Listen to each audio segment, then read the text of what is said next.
Greetings YouTube and fellow Final Fantasy fans. Welcome to the final part of our mini-series where we will continue exploring the story behind Final Fantasy VII's antagonist Sephiroth.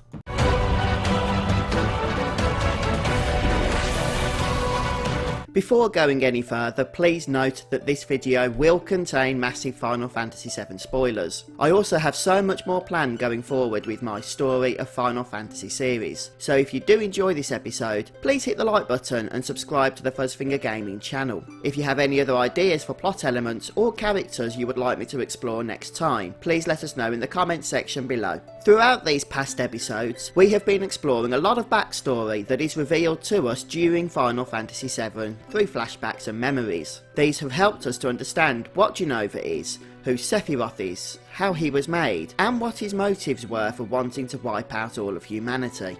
The last anybody saw of Sephiroth was in the Nibelheim reactor, 5 years prior to the start of the game itself, where Cloud supposedly kills him by throwing him into the Lifestream. It becomes no surprise then that Cloud himself is shocked to witness the trail of destruction that occurs in the Shinra building, and that the president of the company himself has been murdered by Sephiroth's own blade. Now we ask the question, what truly happened 5 years ago when Sephiroth was cast into the planet? It turns out that Sephiroth was not killed during his ordeal at Nibelheim. Instead, he discovered that he could actually travel through the Lifestream, which contains the memories and souls of all those who have died before. It is thought that any normal person would be consumed by the Lifestream. However, we know that Sephiroth is anything but normal. Rather than being consumed, Sephiroth learned he could consume the power within the Lifestream itself. And that's exactly what he goes on to do. Over the next several years, he grew in his knowledge and began to reform his physical body piece by piece within a cave inside the northern crater. By this point, Sephiroth is now so powerful that he can exert his own control over the Jenova entity itself. It is during the events on Disc 1 of Final Fantasy VII, when our party has been captured by Shinra, that Sephiroth puts out a call to the dispersed Jenova cells.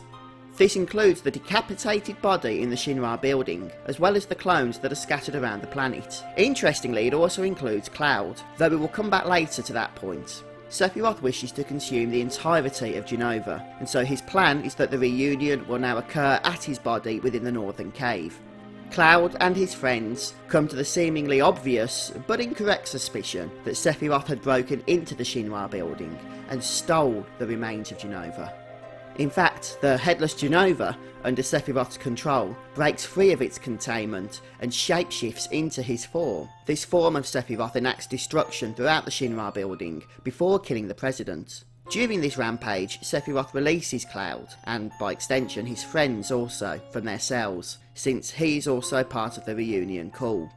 Sephiroth's main motive for taking out Shinra is his desire to prevent others from locating the Promised Land, especially a conglomerate such as Shinra that would desire to suck the Lifestream away from him, which has now become his source of immense power. Cloud decides he wants to find Sephiroth to avenge his hometown of Nibelheim, and his friends offer to do everything they can to help him with this. Although this is certainly a valid motive on Cloud's part, little does anyone know, including Cloud himself, that his true desire to reach Sephiroth is actually due to the Jenova cells inside him responding to the reunion call. Our party chases Sephiroth's form across the planet and encounters multiple clones along the way.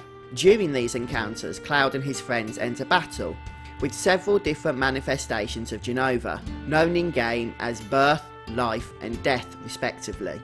Sephiroth continues to take pleasure in muddling Cloud's already messed up mind with a mix of both true and false information, and beckons him to join him in the reunion. Towards the end of the game's first disc, our party makes way for the Temple of the Ancients, a magnificent pyramid-like structure built millennia ago by the Cetra. The temple's purpose was to protect one of the most powerful magic known to exist, the Black Materia, also known as the ultimate destructive magic. The Black Materia can be used to summon Materia, which has the power to destroy all life on Gaia. Sephiroth aims to take possession of this magic to achieve his own sinister purposes. The wound caused by Materia would be so damaging that the planet would be forced to concentrate all of the Lifestream to a single point, with Sephiroth waiting at ground zero to absorb it all. Shinra sends the Turks into the temple to protect the Black Materia from Sephiroth, but he makes quick work of them, leaving it to Cloud and his friends as the last hope to keep it from him. In a bizarre twist, it turns out that the temple itself is the Black Materia, and Cloud manages to take possession of it once it has been reformed into its original state. Jenova, still under Sephiroth's control, approaches Cloud, and after taking control of the cells within Cloud's body, manipulates him into handing the Black Materia over. Cloud, feeling a tad guilty for this bumbling error, decided to continue chasing Sephiroth to recover the Black Materia before it can be brought to his true location. Meanwhile, Ares attempts to take matters into her own hands with a plan to summon Holy by using her white materia, the counterpart to the black materia and the only known means to stop Materia. Sephiroth isn't too happy about this, and after failing to manipulate Cloud into killing Ares, Jenova does the job in his form.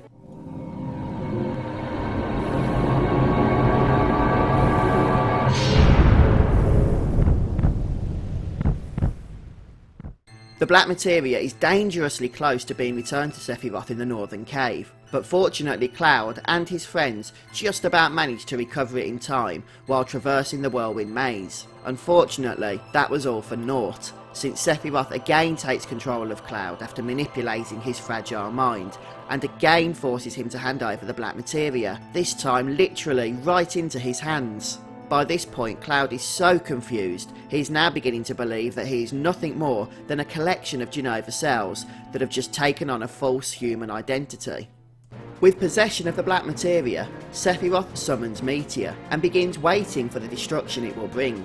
Materia's impending havoc causes the planet to awaken the weapons, ancient creatures created to protect Gaia from grave threats. The awakening of the weapons is itself a seismic event causing the surrounding area to crumble, and Sephiroth's Mako cocoon falls deeper into the crater. Cloud, his friends and Shinra manage to flee aboard the high-wind airship just in time. Sephiroth creates a giant and powerful force field type barrier protecting the crater from the just unleashed weapons. Sephiroth is also strong enough to hold back Holy, even though Ares summoned it successfully before her death. This means that for the planet to be saved, Sephiroth must be destroyed. After Shinra removes Sephiroth's barrier, using their powerful sister ray cannon, Cloud and his party embark on their mission with one objective: to kill Sephiroth. After making their perilous journey through the crater, Cloud and his friends destroy another manifestation of Jenova before finally encountering Sephiroth himself deep within the planet's core. It is at this point that the game's final 3 boss battles occur.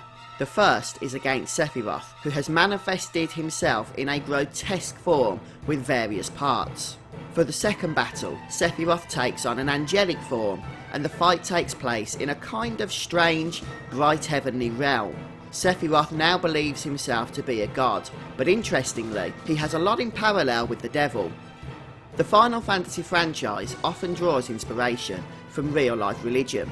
In the Bible, an apostle named Paul warns a church that Satan himself masquerades as an angel of light. In this final part of Final Fantasy VII, we see how the cruel and hateful Sephiroth embodies this very role.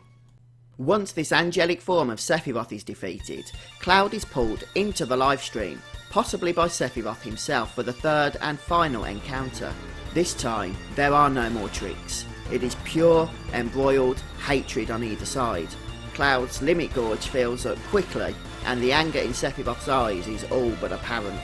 Cloud is easily able to beat Sephiroth in a battle that the player cannot lose. With Sephiroth out of the way, Holy is released as Materia is causing destruction. When it seems that Holy arrives too late to counter Materia's effects, the planet's Lifestream, led by Ares, joins in the battle. As a team, Holy and the Lifestream push Materia back, and even though Midgar has been lost, the planet has been saved. In an ironic twist, this was the initial goal all along of the rebel group Avalanche, the destruction of Shinra to the saving of the planet. This also raises interesting questions about how powerful Ares had become in death, and whether this was her true intention all along after discovering the summoning of Materia. Perhaps those are questions we can look to another time. In terms of Sephiroth, this was originally meant to be his end, but the 2005 movie Advent Children engaged in a little retconning to give the means for his later return. I won't be discussing that here since it goes beyond the purpose of this series. Speaking of the series, please let me know in the comments if you have enjoyed these 4 episodes, and if so, what it is you would like to see next. There are so many complex characters and story elements in the Final Fantasy franchise that there is probably a lifetime of potential future episodes that I could make. Please make sure you are subscribed to the FuzzfingerGaming YouTube channel and share your thoughts with us down below. Thank you very much for joining me as we took this fun retrospective look together at one of video gaming's most interesting antagonists, and I hope we can continue this series with new ideas going forward.